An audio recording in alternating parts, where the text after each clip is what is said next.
안녕하세요. 이상주 방송입니다. 이 시간은 예배에 대하여 네 번째인데, 예배 순서를 알고 예배하십니까? 라는 주제로 말씀드리겠습니다. 기도, 찬송, 헌금, 설교 등등 각각의 뜻이 무엇인지 알고 하자는 것입니다. 우리가 늘 반복 절하는 거라서 모르고 하게 되면 미신과 같이 됩니다. 하나님께 예배한다지만 그저 모르고 1년이고 2년이고 반복한다면 하나님과 상관없는 미신에 불과합니다. 무서운 일이죠?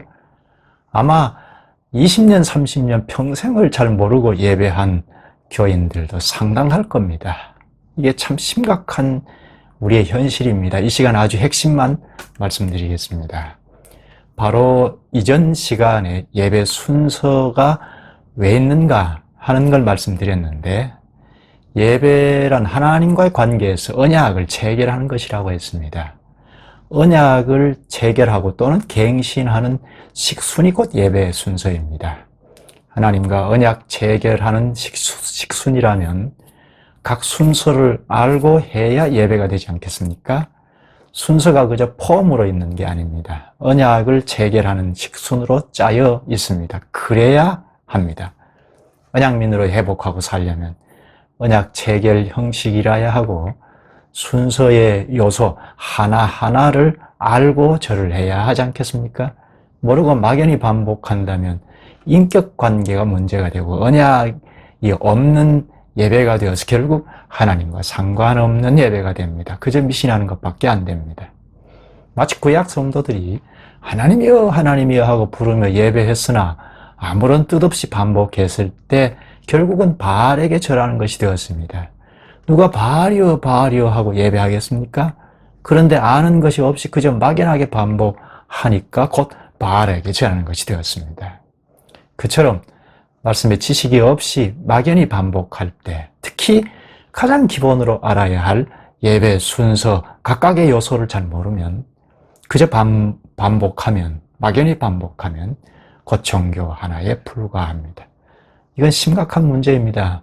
우리가 심각하게 고착화되어 있지 않습니까? 이게 타락입니다. 따라서 이 시간 예배 순서 하나하나를 아주 핵심만 말씀드리겠습니다. 먼저 첫째는 주님 앞으로 부름받아 나오면 공적으로 절하기 위하여 그리스도와 연합하여 준비합니다. 각자 오랜만에 만났고 어떤 일이 있었는지 여러 궁금증도 있고 할 말이 많을 텐데 이를 다 뒤로 하고 예배부터 준비하지 않습니까? 몇 명이 모이든지 다 함께 신령한 몸으로 한 사람처럼 연합하여 하나님을 향합니다. 강단을 향하고 마는 것이 아니고 목사를 향하고 마는 게 아닙니다. 일제히 위로 하나님을 향합니다. 하나님 앞에서 나 자신을 살핍니다. 여기서 어떤 교회는 참회의 기도를 기도합니다. 모든 회중이 하나님을 향하고 있을 때 첫째 전주를 합니다. 전주에 맞춰서 하나님께 나아갑니다. 전주는 개인 기도를 돕는 것이 아닙니다. 찬송입니다. 악기로 하나님을 찬송하면서 나아갑니다. 그리고 시편 낭독을 합니다. 이 시편 낭독은 하나님을 높이는 대로 우리를 이끌어줍니다. 그러므로 시편의 내용에 도움을 받아서 하나님 앞으로 나아가는 것입니다. 이 시편 내용의 도움을 잘 받으려면 결국은 본문을 잘 배우고 깨닫는 터 위에서 하는 것이 옳습니다. 그리고 공동 기도 시간입니다. 주기도를 하는 교회도 있고 사도신경을 하는 교회도 있는데 예배의 정신을 살린다면 어떤 것을 하든지 상관은 없겠습니다. 특히 주기도는 공동 기도로 아주 좋습니다. 예수님께서 기도의 모본으로 가르쳐 주신 거라서 이 기도문을 따로 공부하고 알고 기도해야겠습니다. 그리고 이어서 찬송합니다. 첫 찬송인데요. 이를 영광송이라 합니다. 영광송은 간략하고 장엄합니다. 우리가 무엇하러 나왔느냐? 하나님께 예배하러 왔습니다 하는 걸 아주 간략히 표하며 노래하는 것이 영광송입니다. 따라서 아무거나 막 하면 곤란하죠. 우리가 예배하러 왔습니다. 하나님께 예배하러 왔습니다. 이게 첫 찬송에서 영광송에서 합니다. 영광송 다음에 바로 성삼위송을 부릅니다. 우리가 예배하는 대상이 누구냐? 삼위 하나님이라는 것입니다. 성부, 성자, 성령 하나님을 간략히 표하는 노래가 성삼위송입니다. 우리 교회의 신관을 명확히 표하면서 노래하는 겁니다. 이 영광송, 성삼위송, 이 찬송은 하나님께 하는 노래입니다. 예배 안에 하는 노래는 하나님께 드리는 겁니다. 인간인 우리가 즐거워하라고 하는 노래가 아니지 않습니까? 물론 예배 바깥에서는 우리가 즐거움으로 하는 CCM, 기독교 대중음악을 해도 각 신앙 고백이니까, 우리의 신앙 고백이니까 좋을 겁니다. 그러나 문제는 예배 때 하나님이 받으시는 노래라고 CCM 같은 걸 들여서 하는 것이 문제입니다. 이건 아무런 하나님과의 관계가 없는 것인데 이 문제는 따로 생각할 수 있겠습니다. 앞으로 도움을 드리겠습니다. 찬송, 성삼위송을 부른 다음 공식적으로 기도합니다. 이 기도는 예배 중의 기도이니까 첫째는 예배를 바로 할 수 있게 주십사 하고 구합니다. 또 교회가 하나님의 은혜로 살아간다는 정신으로 하기 때문에 교회 전체의 진행과 사정을 잘 아는 목사가 기도하는 것이 좋습니다. 교회의 정책, 교회의 사명, 교회의 방향과 성격이 무엇이냐, 특히 하나님을 뵙고 하나님 사랑 안에 언약 교제가 이루어지기를 기도합니다. 우리 모두가 귀를 기울여서 같은 소원과 의식과 목적을 가지고 자기 기도로 삼아서 합니다.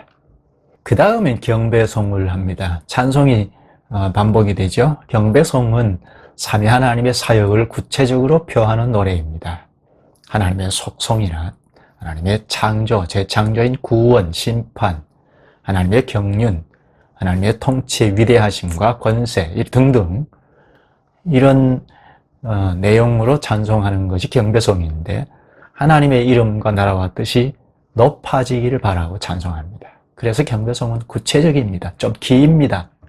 예배 때 찬송이 많은데요. 이 문제도 찬송이 무엇인지 다룰 때 함께 도움을 드리겠습니다. 그 다음 성경 낭독입니다. 이 성경 낭독, 말씀 낭독은 설교와는 달리 하나님의 말씀을 직접 듣는 겁니다. 회중은 하나님의 모든 말씀을 순종하겠습니다 하고 화답합니다. 이 성경 낭독은 구약교회에서부터 내려온 것입니다.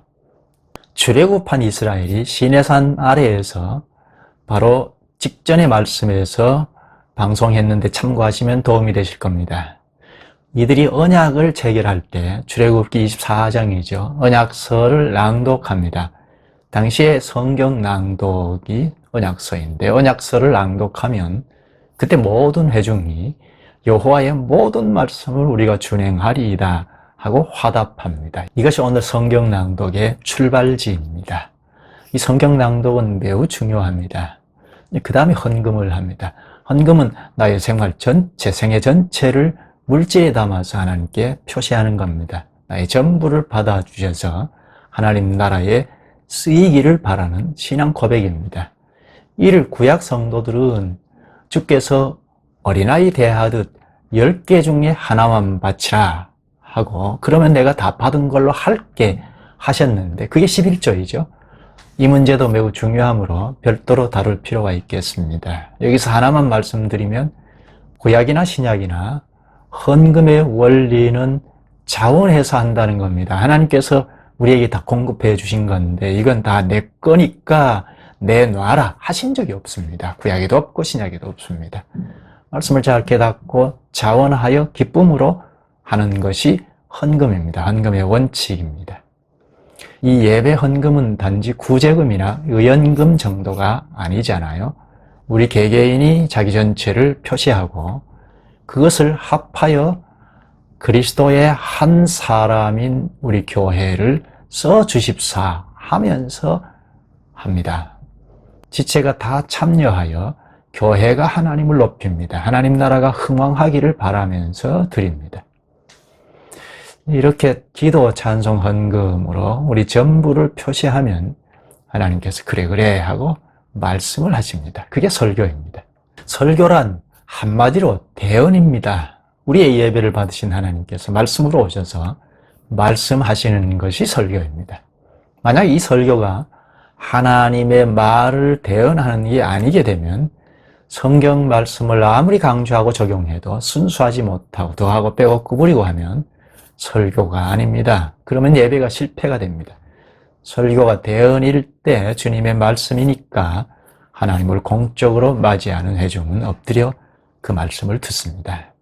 하나님께서 이렇다, 이것이다, 이것이다 하고 나타내는 게 설교인데 우리의 절을 예배를 받으시고 이것이다, 이렇다 하십니다. 이때 회중은 주님의 모든 말씀을 준행하겠습니다 하고 맹세합니다. 이게 예배의 절정입니다. 성경 낭독과 함께 설교를 듣고 모든 말씀을 준행하겠습니다, 순종하겠습니다 하는 게 예배의 절정입니다. 여기서 교회가 자꾸 지식부터 자라갑니다. 특히 우리의 예배를 받으셨다는 확실한 증명이 설교인데요. 이런 설교가 주님을 대언하지 못하게 되면 예배는 그냥 망치는 겁니다. 매주 예배하지만 우리의 예배를 받으셨는지 막연한 건 다 설교에 걸려 있습니다. 이 설교 문제는 매우 중요하니까 따로 진지하게 다루어서 말씀드리겠습니다. 어느 것이 설교인지 아닌지 분별할 수 있도록 돕겠습니다.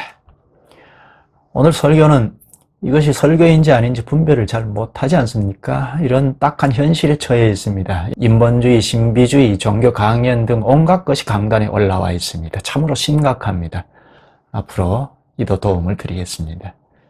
그리고 성례가 있습니다. 세례와 성찬이죠. 성례도 예배의 요소입니다. 신약교회가 딱 출범할 그때 회개하고 나온 자들이 그리스도와 연합하는 세례를 받고 연합하지 않았습니까? 명실공히 주님의 교회로 출범한 걸 우리가 다 잘 압니다. 사도행전 2장부터 쭉 나와 있죠. 이 세례 또 성찬도 별도로 깊이 전체적으로 생각할 점입니다. 그리고 성령을 합니다. 성령은 마지막 찬송인데 우리의 예배를 받으신 하나님께서 말씀해 주셔서 내가 너희 하나님이다 확신을 주시고 우리는 그의 화답으로 하나님을 찬송하는 것이 성령입니다. 이 성령은 하나님의 영광을 찬송하면서 점점 주님 앞에서 물러나는 성격을 가졌습니다. 그 다음에 축도가 있습니다. 이 축도는 기원이 아닙니다. 복을 비는 기도가 아닙니다. 공적으로 삼위 하나님의 이름으로 복을 선언하는 겁니다. 축복합니다, 축원합니다 하는 건 옳지 않습니다. 복을 비는 기도라면 굳이 손들고 할 필요가 없잖아요. 복을 선언하는 것입니다. 하나님께서 목사를 통하여 복을 선언합니다. 목사는 하나님의 위임을 받아서 손을 들고 복을 선포합니다. 눈으로 직접 보여주는데 그래서 다 눈을 뜨고 할 수도 있습니다. 하나님께서 복을 내려주신다는 것을 보여주는 겁니다.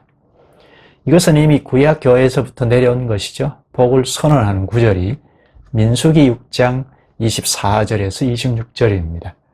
제사장이 예배를 무사히 다 마치고 난 후에 성소에서 나와서 백성들 앞에서 공적으로 복을 선언합니다. 그것이 신약교회에서 그대로 이어져 왔습니다. 축도는 따로 좀 더 다룰 때 구체적으로 말씀드리겠습니다. 축도 다음에 반주, 후주가 있습니다. 음악에 맞추어서 찬송하면서 하나님 앞에서 물러납니다. 지금 잠깐 보았으나 예배 순서 하나하나가 다 중요하지 않습니까? 이를 자꾸 더 알아가면서 예배해야 합니다. 하나님이 받으시는 예배란 신령과 진정으로 하는 것인데 이 점은 다음 시간에 또 다루겠습니다. 예배의 순서 하나하나의 뜻을 지금 말씀드리는 정도는 숙지하고 외우고 있어야 예배가 잘 되지 않을까요? 물론 처음부터 다 알고 할 수는 없으나 점점 더 알아가면서 해야 하나님이 받으시는 예배가 됩니다. 말씀을 골고루 잘 배우면서 예배 순서 요소 하나도 자꾸 알아가면서 예배할 때 하나님이 받으시는 예배가 됩니다.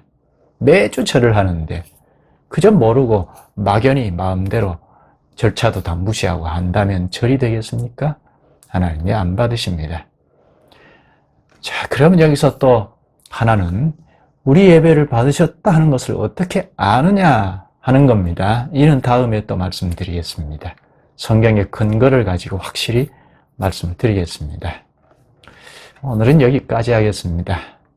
여러분, 좋아요를 누르시고 구독을 누르시고 계속 시청하시면 저도 힘을 얻어서 돕겠습니다.